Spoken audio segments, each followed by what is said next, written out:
الرحمن علم القرآن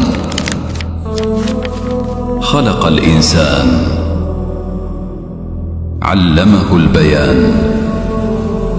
الشمس والقمر بحسبان والنجم والشجر يسجدان والسماء رفعها ووضع الميزان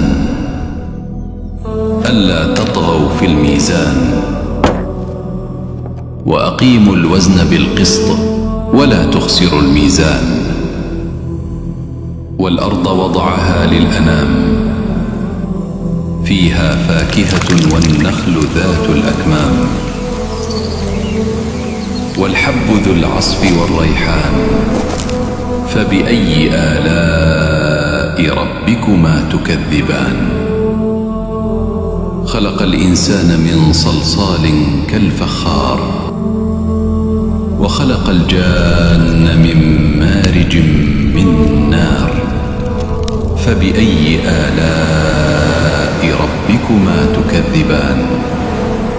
رب المشرقين ورب المغربين فبأي آلاء ربكما تكذبان. مرج البحرين يلتقيان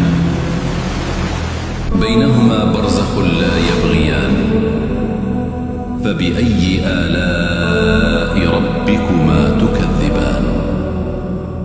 يخرج منهما اللؤلؤ والمرجان فبأي آلاء ربكما تكذبان.